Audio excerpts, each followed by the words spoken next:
Feliz sábado, hermanos. También para nuestra audiencia radial que nos está escuchando cada sábado, deseamos las mejores bendiciones de Dios y que tengan un hermoso y feliz día sábado. Hermanos, estamos llegando al final de un año y quizás podemos hacernos muchas preguntas y recordar muchas cosas.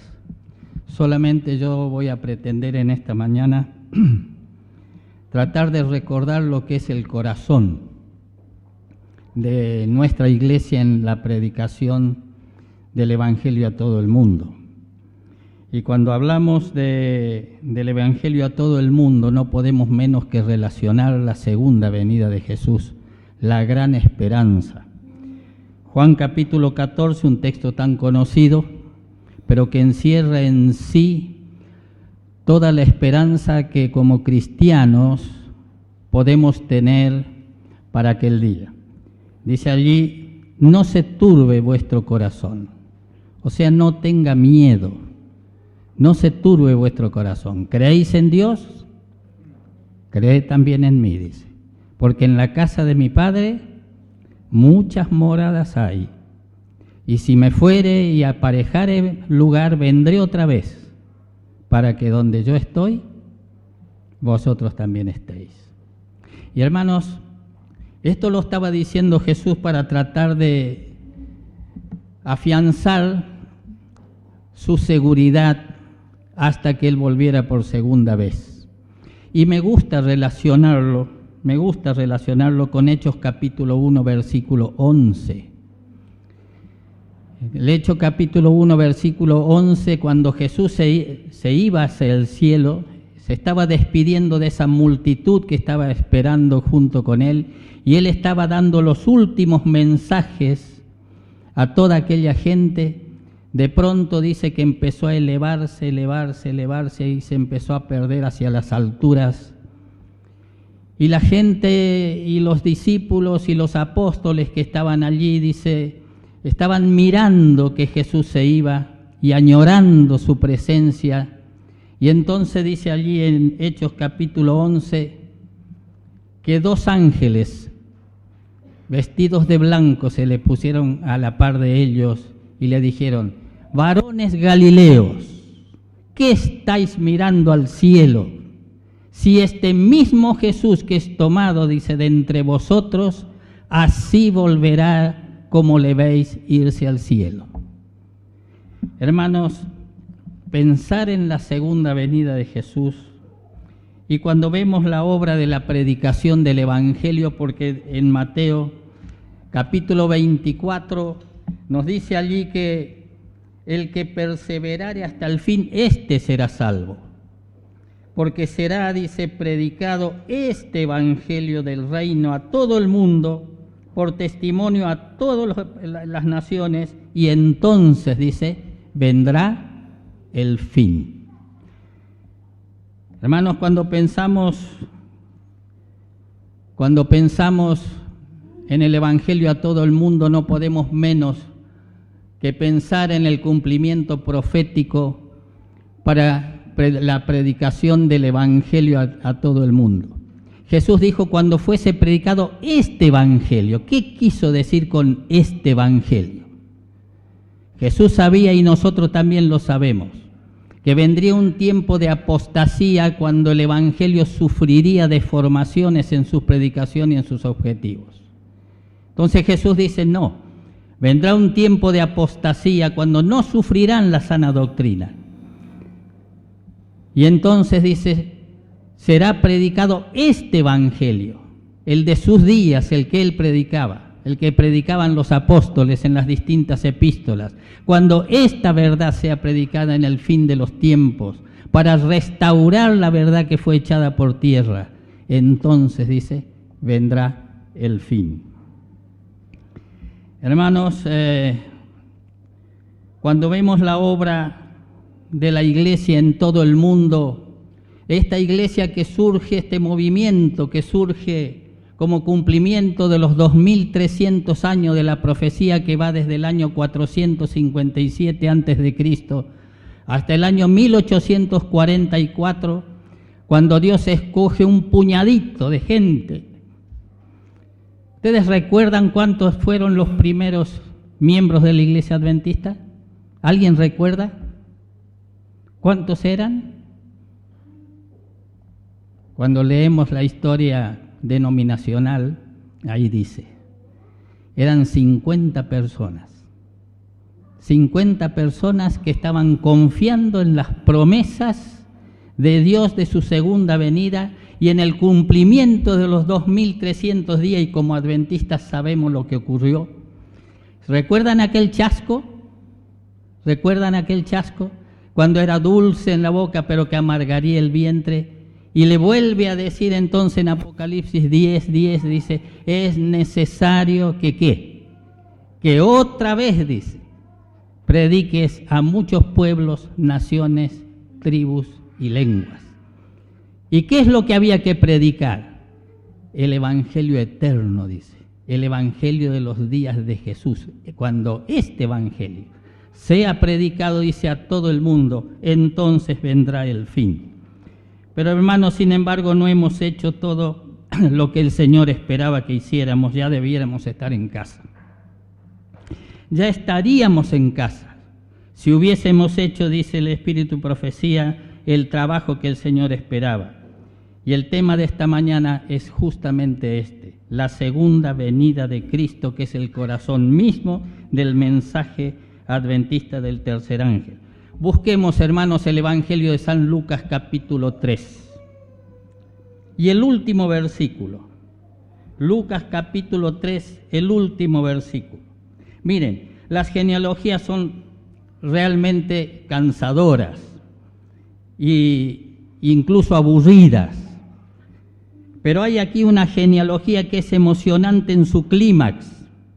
Y dice allí, dice el versículo 3, dice el capítulo 3, el último versículo dice que fue de Enoc, que fue hijo de Set, que fue hijo de Adán, que fue hijo de Dios.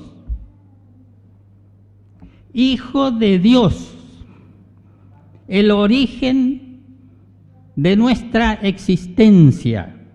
Palabras que están más allá de nuestra comprensión. Hijo de Dios. Nosotros somos la simiente real y literal de Dios. Tratemos de imaginar un poco los sentimientos de Dios, de nuestro Señor en aquel momento, mientras se inclinaba allá en el Edén, sobre ese muñeco de barro, puñado quizás de arcilla, esculpido según su propio molde. Y ve allí un hombre gigantesco. Se calcula que el hombre creado por Dios en el Edén tenía entre 3 metros y 3 metros 50. Hemos decaído bastante. Y que yace ahí inanimado sobre esa tierra que tenía apenas 5 días de edad. La obra estaba terminada. La obra estaba completa y era perfecto, excepto por una cosa. Excepto por una cosa. Aquella forma humana yacía dormida hasta que Dios le comunica la chispa de la vida. En vano se busca la vida si no se la busca en Dios. Dios es el autor de la vida. Podemos hacer con la biología lo que querramos, pero no podemos dar vida. La vida es de Dios. Y ahí estaba aquel muñeco acostado en el suelo, y entonces Dios debe haber puesto sus ojos en la dirección correcta, en los ojos de Adán. Y entonces dice una respiración divina de boca a boca, sacudió esos pulmones. El cerebro se despierta, dice, junto con los músculos y el corazón, y los ojos se abren. Y el Señor Dios se inclina ahora para poner de pie a Adán. Dice que millares de rayos de amor surgieron de Adán. Millares de rayos de amor surgieron de Adán, y ahora Dios levanta sus brazos en bendición sobre este hombre. Qué escena maravillosa de haber sido esa. Ver la creación nuestra, nuestro origen en las manos del Creador. Dice, las primeras palabras que Adán oyera por primera vez fue esa bendición. Y las palabras que alguna vez habló Adán por primera vez fue en respuesta a esa bendición. Pero desde entonces comenzó una relación y un compañerismo intenso entre Dios y el hombre, que fue de Enoc, que fue de Set, que fue de Adán, que fue hijo de Dios. Adán era el hijo de Dios y esta relación íntima tenía el propósito de permanecer para siempre, nunca debía ser quebrada. Así como los hijos pretenden que nunca sea quebrada la relación paterna. Pero tenemos en la Biblia un registro trágico. Y ahora notemos estas 3 palabras. Hijo de Dios fueron las 3 primeras palabras. Ahora notemos una tragedia descendente. Génesis capítulo 3, donde Dios busca a Adán y Eva, y en el versículo 9 del capítulo 3, ahí dice, ¿dónde estás tú? Hijo de Dios, ahora, ¿dónde estás tú? Hay una tendencia evolutiva hacia abajo, no hacia arriba. Hijo de Dios, y ahora, ¿dónde estás tú?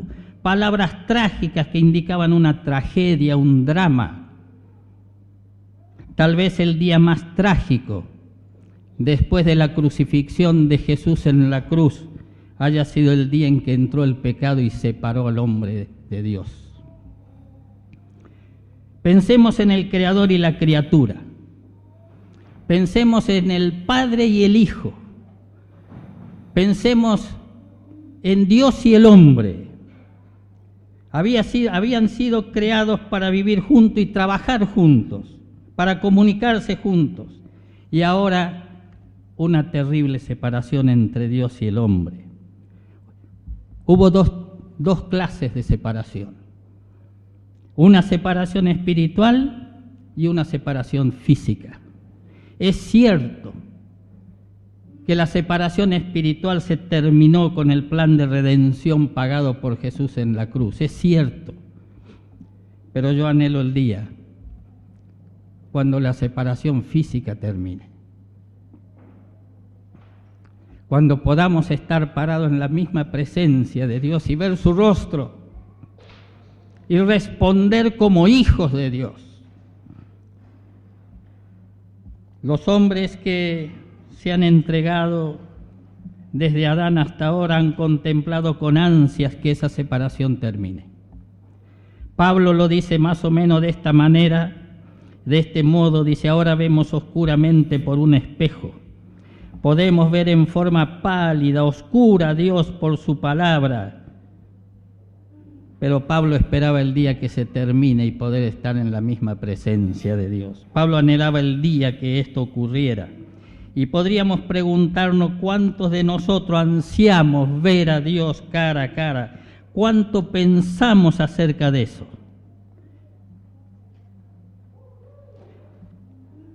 Miren, cuando uno viaja, cuando a mí me ha tocado a veces viajar y estar muchos días afuera, uno siente la necesidad de la presencia física.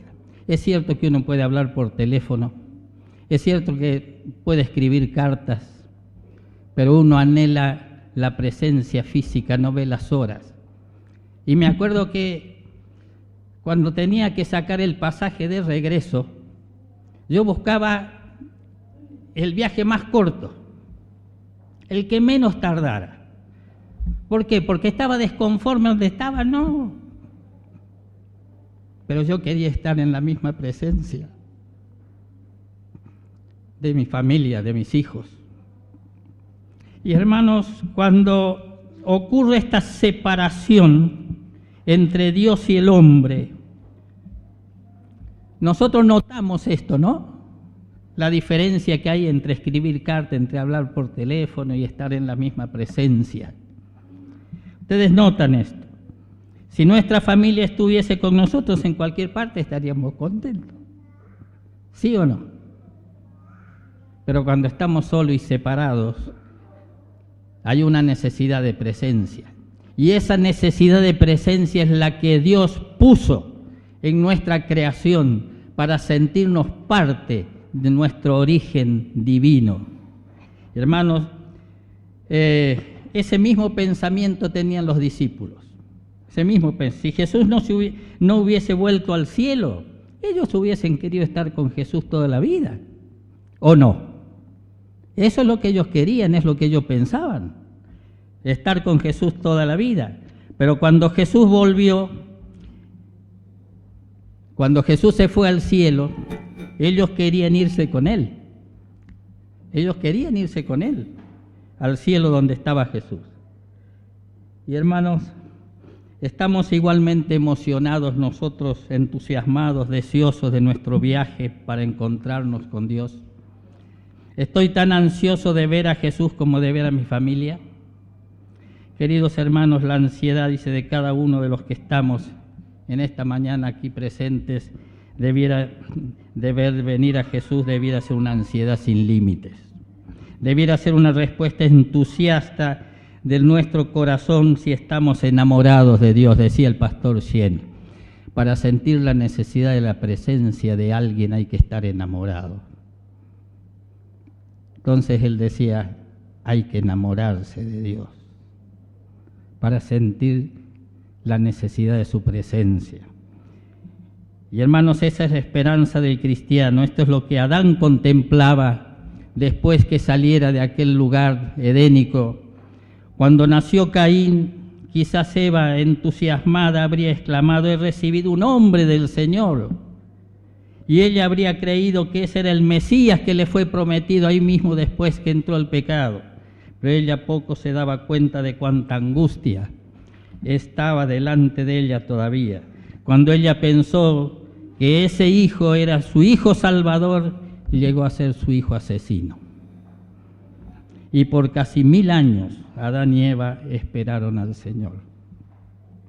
Tenemos el registro de otras 3 palabras tristes.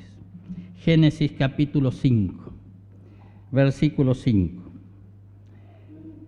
Después de dar ahí la edad de Adán, dice que vivió 930 años. Esa es la edad que vivió Adán. Hay como un epitafio. Y dice, y él murió. Hijo de Dios, ¿dónde estás tú? Y él murió. Hermanos, es una tendencia trágica hacia abajo, es una evolución hacia abajo, no hacia arriba. Hijo de Dios, ¿dónde estás tú? Y ahora, y él murió.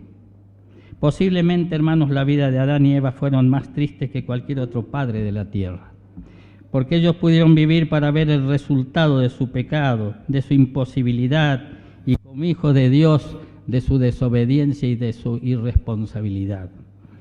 Noche tras noche, cuando Adán y Eva se entregaban al sueño, Adán le diría a Eva, mira y contempla lo que han traído nuestra transgresión, mira lo que nuestros hijos están haciendo, nuestros nietos, nuestros bisnietos lo que están haciendo, y todos los demás descendientes hasta nosotros aquí hoy, miremos nuestro estado lamentable de nuestra existencia miserable.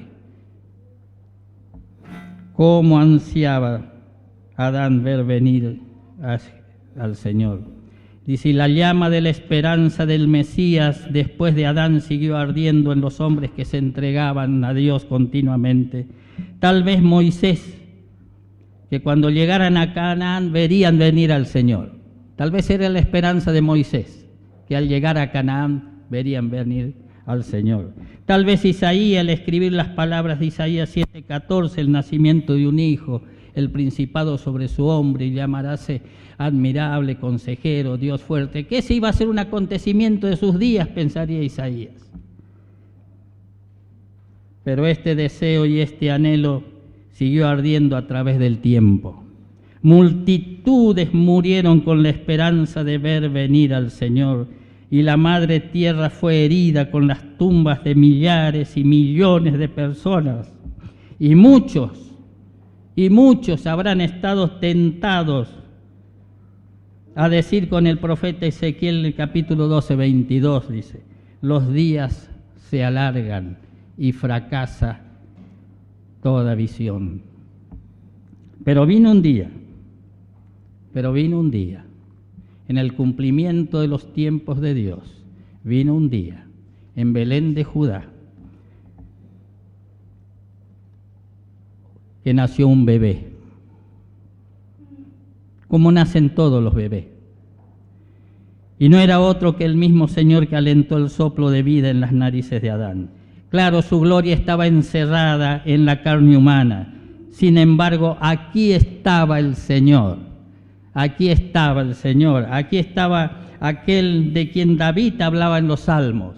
Aquí está aquel de quien Salomón habla en los Proverbios. Por fin estaba aquí el Señor, pero pocos hombres lo reconocieron, lo recibieron. Unos pocos pastores de ovejas lo hicieron, y algunos pocos sabios. Y aquel sacerdote que sostuvo a Jesús en sus brazos, él no sabía, él no se dio cuenta que estaba sosteniendo al Rey del universo. El único niño que reconocían como Mesías era el de las familias ricas. Ellos no sabían, igual que nosotros, que para Dios no hay acepción de personas, ni ricos ni pobres. Solo hay hijos. Claro, él no sabía que estaba sosteniendo a aquel en cuyo nombre únicamente los hombres podían ser salvos. Aquel sacerdote no reconoció al Señor. Pero una mujer que había tenido 5 esposos lo reconoció. El joven rico no lo quiso reconocer, pero un publicano pecador como Zaqueo lo reconoció.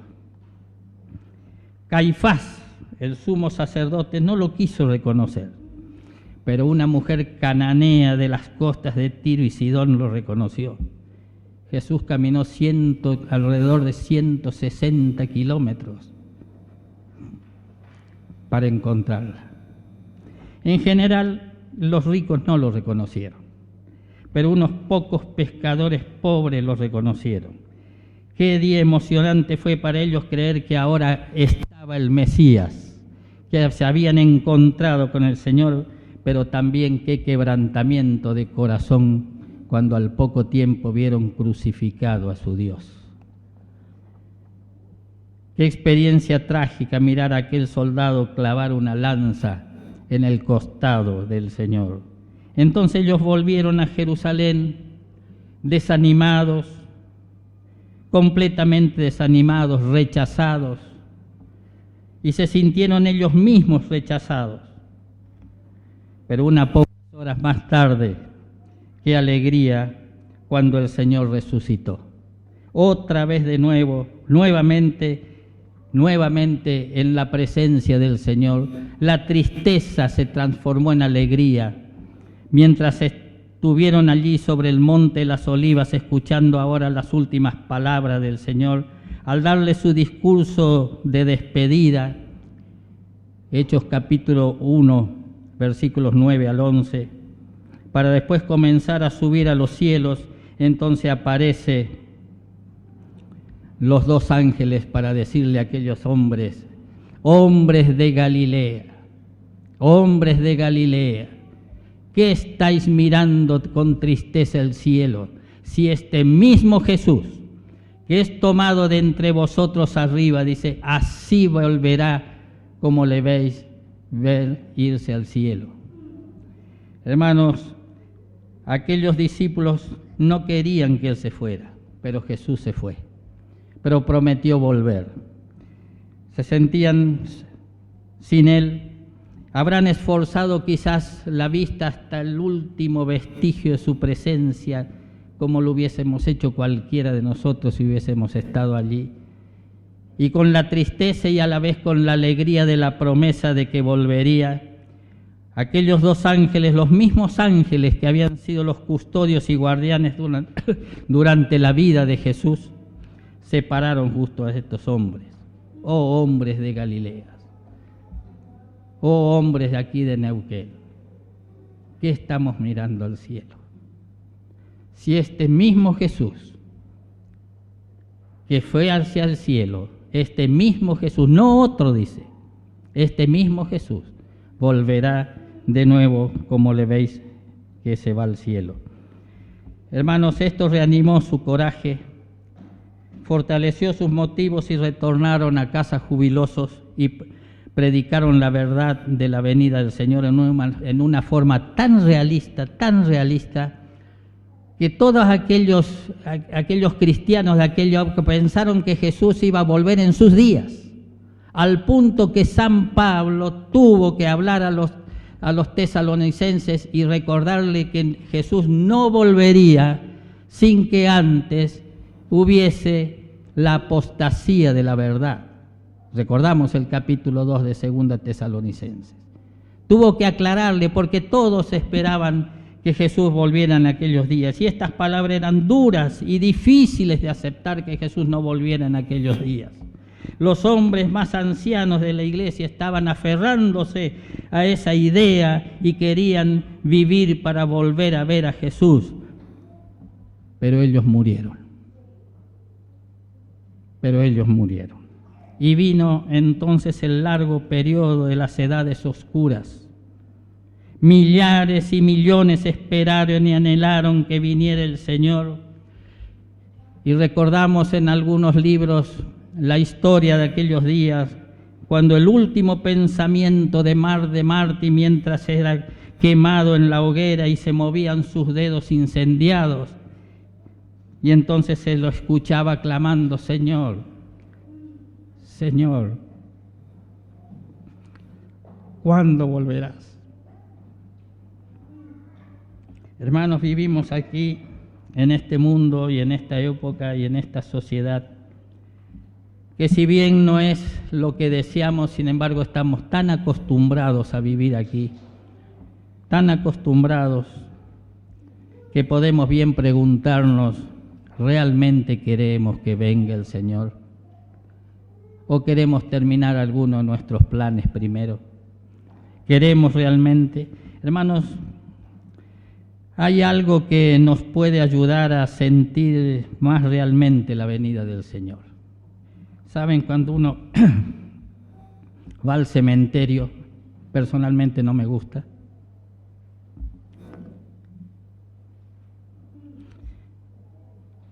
y nos paramos allí, frente a alguna tumba de un ser querido, que puede ser un padre, una madre, un hermano o un hijo.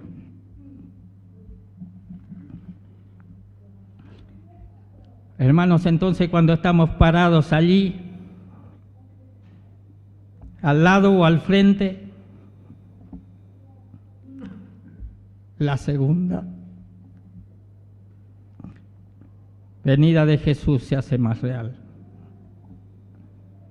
Pero la segunda venida de Jesús debería ser real ahora, antes que nosotros lleguemos a la tumba. Debiera ser real ahora. Cuando las personas están bajo la persecución, esto hace que la segunda venida de Cristo sea más real. Pero la segunda venida de Cristo debiera ser real ahora, seamos perseguidos o no. Nosotros sabemos y esperamos situaciones futuras muy comprometidas, y entonces allí desearemos que Jesús venga pronto. Pero debiéramos desearlo hoy, sin que esas circunstancias todavía tengan cumplimiento. Pero finalmente aconteció un día histórico, un día de oro, que podríamos llamarlo así, el surgimiento del movimiento adventista en 1844, en cumplimiento de los 2300 días, que comenzó en el año 457 antes de Cristo y termina en el año 1844 después de Cristo. La profecía de los 2300 años para restaurar la verdad en el último tiempo. Y el surgimiento del movimiento adventista aquellos hombres, aquellos 50 hombres que quedaron finalmente, ellos creían sinceramente, ellos creían, hermanos, que Jesús vendría el 22 de octubre de 1844. No podemos casi comprender sus verdaderos sentimientos, pero cuando uno lee la historia de todo esto nos damos cuenta que realmente creían, se deshacían de sus cosas, porque creían de que Jesús venía el 22 de octubre de 1844. No podemos entender sus sentimientos, pero para ello era una creencia real. Había un día, un tiempo especial cuando el Señor volvía y ellos lo creían. Qué chasco fue terrible cuando Él no vino. El capítulo 10 del libro de Apocalipsis habla de este chasco. Claro que iba a ser dulce en la boca, dice, pero amargo el vientre. Y por eso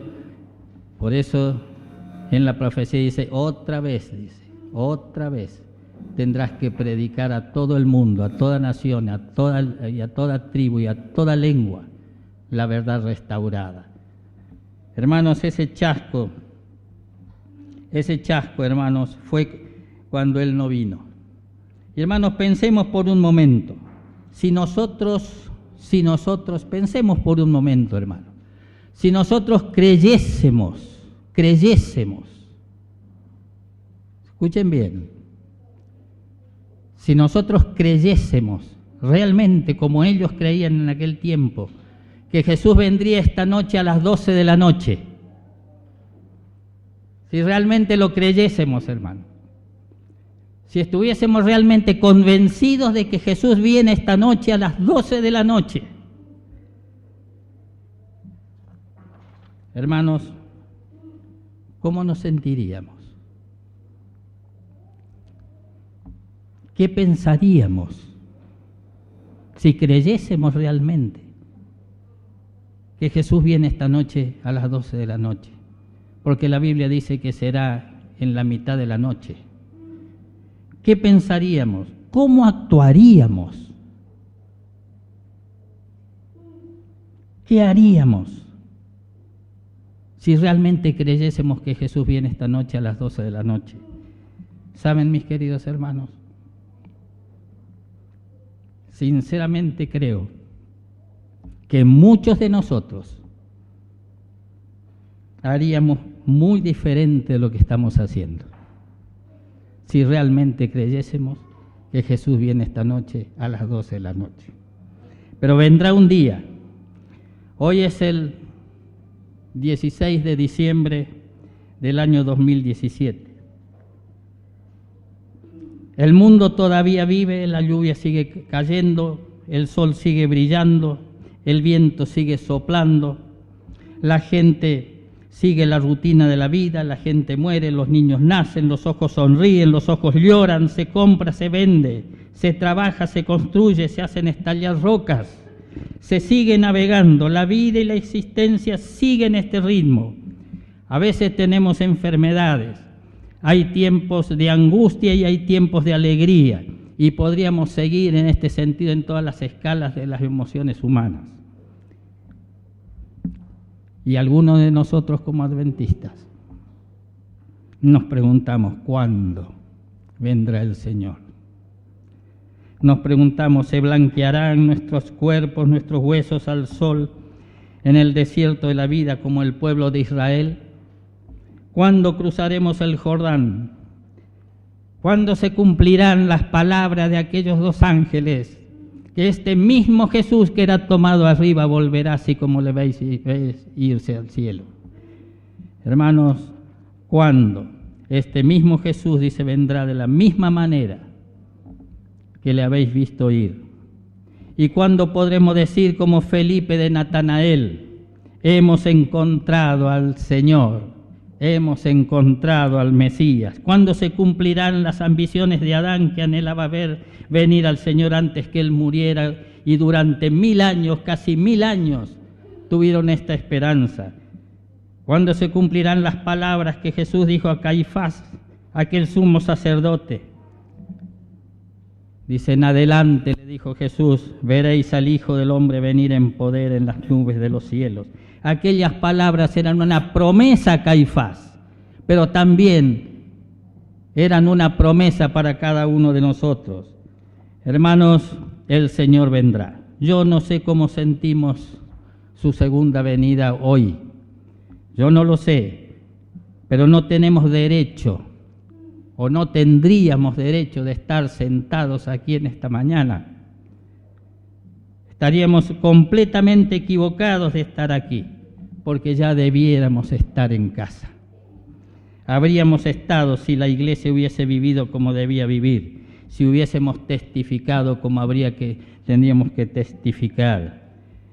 Yo no sé cómo lo sienten ustedes hoy, pero yo sé una cosa. Yo sé que el Señor viene pronto. Y lo creo realmente porque es la única esperanza que nos queda. Algún día, hermanos, algún día. En inglés dicen one day. Un día. Un día. Dice, el timón de dirección de este viejo planeta será sacudido. Será arrojado a las convulsiones de la agonía de la tierra, será la medianoche de la oscuridad espiritual y física de este mundo. Y como el estallido de bombas de millones de megatones, dice, esta tierra será deshecha, será destruida, de la misma manera como el rostro de Jesús fue perjudicado allí en el Getsemaní y en la cruz. Será el Getsemaní de la tierra, que la conducirá a su final y total crucifixión en los juegos postmilenarios de la purificación. Y en esta escena final de agonía de la tierra, los hombres y mujeres, jóvenes y niños, que no estén listos para encontrarse con el Señor, qué día terrible y triste. Gritarán, como dice Apocalipsis capítulo 6, gritarán a las peñas y a las rocas que caigan sobre ellos, porque ¿quién podrá estar firme en el día de su venida? Encontrar al Señor en los últimos momentos de vida de la tierra, se darán cuenta que significa solamente destrucción, pero en medio de aquella escena de destrucción total y de pánico generalizado, habrá un grupo de personas. El libro de Isaías dice, un pequeño pueblo pobre y pequeño, que estará, dice, atisbando el cielo, mirando el regreso de Jesús. Los santos de Dios, dice, la mirada dirigida hacia arriba, buscando y esperando la aparición. ¿Qué día será aquel para los hijos de Dios? ¡Qué júbilo embargará nuestras vidas! Hermanos, algún día la gran caravana celestial va a descender a esta tierra porque Jesús retornará. Aquellos ángeles que cantaban sobre las colinas de Belén, recuerdan, anunciando su primera venida, vendrán ahora en la gran caravana real desde el centro del universo aquí a la tierra. Y a medida que se acerque más y más, dice, aumentando en aquel brillo, esto Elena G. de Huay lo describe muy bien, dice, ¿qué sentimientos nos sobrecogerán si somos salvos? Quizás como prisioneros libertados, como esclavos que son libertados, como caravanas que perdidas en el desierto de pronto encuentran el camino de regreso a casa, como animales que han sido perseguidos para ser destruidos y muertos y que siguen estando vivos, como aviones perdidos en la tormenta y que de repente surgen a la luz del sol. El sonido y la vista, dice, de este acontecimiento es imposible de describir, pero finalmente esta caravana, dice, se acercará mucho a la tierra. Se acercará mucho a la tierra. Y entonces se oirá algo y será, dice, una voz tremenda. Esto lo dicen las Escrituras.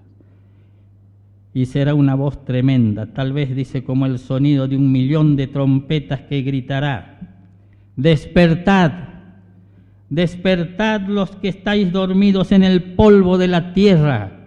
Y hermanos, esas tumbas preciosas de santos, tumbas desconocidas, quizás en las profundidades del océano, escucharán esa voz, voz que da la vida de Dios. Los tímpanos de multitudes incontables, como figura en Apocalipsis capítulo 7, serán sacudidos, dice, por esta voz dadora de vida, como fueron sacudidos los pulmones de Adán cuando Dios lo llamó a la existencia. Entonces, dice, la chispa de la vida de Dios, del poder dinámico de Dios, dice, tocará esas cenizas muertas, tocará el polvo inerte, tocará los esqueletos, tocará los miembros paralizados, paralíticos, lugares cancerosos, ojos ciegos, oídos sordos, corazones débiles y enfermos, articulaciones artríticas. Y entonces, dice, una multitud de santos renovados se levantarán de la tierra, sus ojos se abrirán y verán venir al Señor. ¿Qué día será ese? Esas tumbas, como los puños cerrados, dice, de Satanás, serán abiertos por fuerza, y de allí saldrán los redimidos de todas las edades. Queridos hermanos, la grandeza de esta escena está más allá de nuestra comprensión, incluso de nuestra imaginación. Tal vez muchos, cuando veamos aparecer aquella nube negra, correremos al lado de alguna tumba, porque debe ser un espectáculo grandioso ver un muerto resucitar, salir de la tumba, como salió cuando Jesús resucitó a Lázaro, y cuando le dijo a la hermana que lo iba a resucitar, y la hermana le dijo: Señor, hace 4 días que está muerto, ya da olor, le dijo Marta. Y Jesús le dijo: mira, si tan solo crees, verás la gloria de Dios. Entonces fue a la tumba donde estaba Lázaro, y a los hombres que estaban allí les dio un trabajo, porque podían hacerlo, el hombre podía hacerlo. Le dijo que corrieran la piedra que cubría aquella tumba, y los hombres corrieron aquella piedra, y entonces se acerca a Jesús y le dice sencillamente: Lázaro, ven fuera. Y el que estaba muerto, dice, salió. Hermanos, la grandeza de estas escenas está más allá de nuestra comprensión. Será indudablemente una escena fantástica ver surgir a un ser humano de la tumba. Pero ahora, hermanos, reflexionemos un poco. ¿Sabemos cuán pronto vendrá Jesús? ¿Sabemos cuán pronto? ¿Cuán pronto puede venir Jesús? Yo podría predecirlo con una gran aproximación cuán pronto puede venir Jesús. Puedo decirles exactamente en cuánto dista tiempo cuando Jesús vendrá. Yo puedo decirle que es muy cerca. ¿Quieren saber cuándo Jesús vendrá? Miren, hermanos, la venida de Cristo no está más lejos que el último latido de nuestro corazón. La venida de Cristo no está más lejos quizás de nuestra última respiración, porque cerramos los ojos en la muerte y segundo instante después los abrimos para ver venir a Dios. Así será de rápido. No sé si pasarán 100 años, 50 años, 30 años, o 200 años, yo no lo sé. Pero yo sé que cuando cerramos los ojos en la muerte, el tiempo se detiene. Yo cuando era chico iba a la escuela primaria, a las 9, 10 de la noche más tarde ya no me podían tener en pie, tenía que ir a dormir. Pero a las 6 de la mañana mi padre me estaba levantando y yo le decía, pero papá, recién me acabo de acostar. Me dice, hijo, hace 9 horas que estás en la cama. Yo no me di cuenta. Así es en la muerte. El sueño profundo, Jesús lo comparó con el sueño. Es un sueño. Cerramos los ojos en la muerte y al segundo instante vemos venir a Jesús en el cielo. No sé cuánto tiempo va a pasar, pero así de cerca, en cuanto a nuestra existencia, está la venida de Jesús. No está más lejos que el último latido de nuestro corazón, ni más lejos que nuestra última respiración. Hermanos, porque cuando se detuvo el corazón, no importa el tiempo. Y si somos salvos, veremos venir al Señor. Este es un pensamiento muy solemne. Es un pensamiento muy solemne. Exactamente así de rápido en cuanto al tiempo. Puede ser que descansemos en la tumba por 100 años o más, pero la venida de Cristo en cuanto se refiere a esto no está más lejos que la última respiración. Hermanos, ¿estamos listos para encontrarnos con el Señor? ¿Estamos listos? ¿Hemos pensado la trascendencia de nuestra existencia para que vaya más allá de sencillamente las preocupaciones que podamos tener en este mundo? Esta es la pregunta que debiéramos hacernos ahora mismo. Pensemos en esas tumbas abiertas. Hermanos, no serán cerradas por 365.000 años, dice Apocalipsis 20. 1000 años quedarán las tumbas abiertas como el testimonio del poder de Dios de resucitar a sus hijos. Allí quedarán. Y cada una de esas tumbas, dice, será un símbolo del poder de Dios.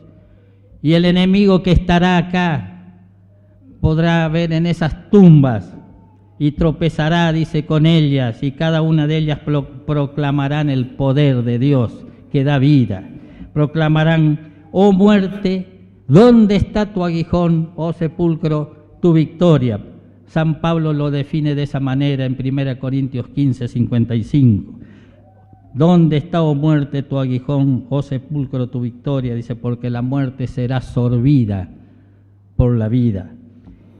Y los que estaremos vivos cuando venga el Señor, porque no todos, dicen las Escrituras, estarán muertos. Los que estaremos vivos, me gustaría estar vivo. Qué cambio emocionante ocurrirá cuando este cuerpo mortal, aún los mejores cuerpos, los cuerpos más sanos y admirados que podemos tener en las culturas, serán transformados en un abrir y cerrar de ojos, dice la Biblia. Serán transformados, todo por el poder y el amor de Dios. Y la obra final de Dios habrá quedado terminada. El universo habrá sido purificado. Yo les recomiendo que ustedes tomen el libro El conflicto de los siglos y lean la última hoja, si no quieren leer el último capítulo. Lean la última hoja, donde se describe que una sola pulsación habrá en todo recuperado el universo, no solo esta tierra, el universo. Y la vida entonces entrará en esa experiencia. Habremos dejado de ser extranjeros y advenedizos, habrá terminado nuestra huida, estaremos en nuestra casa, seremos devueltos a nuestro hogar. Pensar en la segunda venida de Cristo es decir, mucho más allá de lo que nuestra mente puede captar. Pero es nuestra única esperanza, es la promesa del Señor. Y que Dios nos bendiga, hermanos, para que sigamos confiando y viviendo a la altura de los privilegios que Dios nos ha dado como hijos, para que nos pueda recuperar y podamos vivir eternamente. Dios nos bendiga, hermanos, en el nombre de Jesús. Amén.